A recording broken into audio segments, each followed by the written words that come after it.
மட்டும் வெளியே போயிடலான்னு சொல்லிட்டு டாய்லெட் கதவை திறக்க பாக்குறாங்க. பார்த்தா அந்த டோரை திறக்கவே முடியல. டோருக்கு அந்த பக்கமும் ஒரு கை இறுக்கி அந்த டோரை பிடிச்சிட்டு இருக்கு. அதனால அவங்களால திறக்கவே முடியல.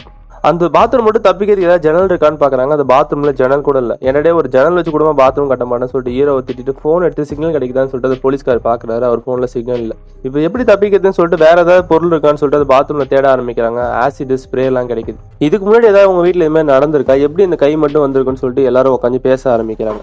அப்பதான் அந்த போலீஸ்கார் சொல்றாரு, கொஞ்ச நாளைக்கு முன்னாடி உங்க தெருவில் ஒரு பாதாள சாக்கடை திறந்து இருந்துன்னு கம்ப்ளைண்ட் வந்துச்சு. வந்து பார்த்தா அங்க எதுவுமே இல்லைன்னு சொல்லிட்டு பாதாள சாக்கடை உள்ள இறங்கி போய் பார்த்தா உள்ள ஒரு பொண்ணோட போனம் கடந்து. அந்த பொணத்துல அமானுஷமான விஷயம் என்னன்னா, அந்த பொண்ணோட கை மட்டும் அங்க இல்ல. ஒருவேளை அந்த கை தான் இந்த கையா இருக்குமோ எனக்கு ஒரு சந்தேகமா இருக்குன்னு சொல்றாரு.